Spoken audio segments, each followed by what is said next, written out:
Yeah, I believe that Christ's suffering and the demonstration of the kind of physiologic stress that his human body was under is manifested in the Garden of Gethsemane, where it's described that he was sweating blood.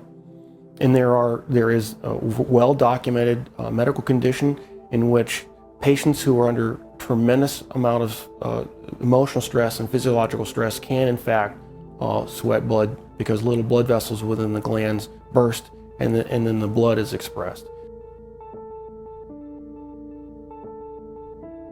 The scourge involved the use of a short whip with pieces of typically metal, sometimes bone, sometimes pieces of porcelain wrapped in these leather straps, which is then utilized to come across typically the back, the shoulders, the legs of the victim.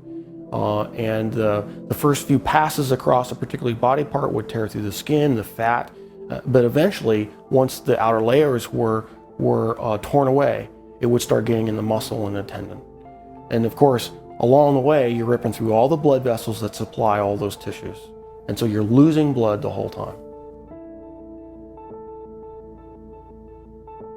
The plant that was described actually had a very long thorn, not the little thorns that we would think from a rose bush. These were thorns that were typically 1.5 to 2 inches in length. The scalp is one of the most vascular portions of our bodies. It had a huge blood supply up there. So then having those thorns shoved down into down onto the bony plate would have gone through all the scalp, which in and of itself would have created a huge amount of blood loss.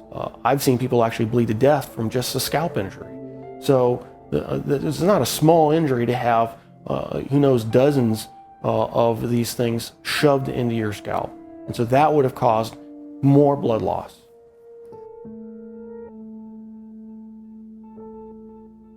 Typically, when a victim has to carry the cross, what has been described in the literature, in actual Roman literature, is they describe they carry the crossbar, and the crossbar is estimated alone was estimated to weigh about 110 pounds. And of course, if your arms are stuck out here, wrapped up on the crossbar, and you fall down, you need help getting up.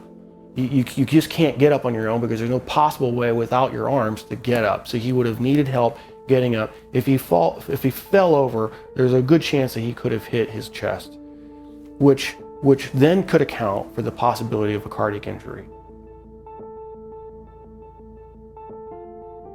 Anatomically, we consider the wrists as part of the hand, and so with the placement of the nails between the radius and the ulna at that position, it still fits the definition of being in the hand, and it's in a position in which the nail won't rip out, which you have to have a solid point of fixation. Another interesting point about the placement of that is the median nerve goes right straight through that particular portion of the wrist, and so there would have been either destruction of the nerve or impingement of the nerve that would have created a tremendous amount of pain, so that every time you try to take a breath, it'd be agonizing. You'd be pushing down on spiked feet, which of course hurt, and then you'd be hanging on spiked arms. And so you alternate from excruciating pain to excruciating pain every time you take a breath. So even if he survives the actual crucifixion, he would have had to survive what I believe to be a lethal injury from the spear to find out whether he was alive or not. What's described is the loss of water and blood, and that would entail either pleural effusion or pericardial effusion, and the blood would have come from either pulmonary artery, pulmonary vein, the aorta or vena cava, or the heart itself. None of those injuries, unless you're treated immediately by a trauma surgeon like myself, with all the advanced equipment that we have, would be survivable after even a few minutes. Christ, as the Son of God, could have survived anything. He chose to manifest himself as a human at that point in time and allowed himself to die. And being human at that point in time, he could not have survived this particular series of traumas. It's not possible. Christ as God could have survived anything they threw at him. But he chose to be Christ, the human, at that point in time to die for our sins. And that given that self-limitation of remaining to be human, he died. He did not survive the event.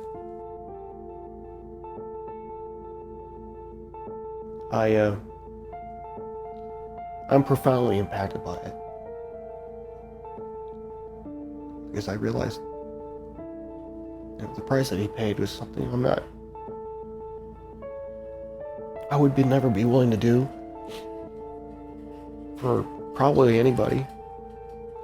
It's very difficult for me to even sing songs about the cross, even in worship.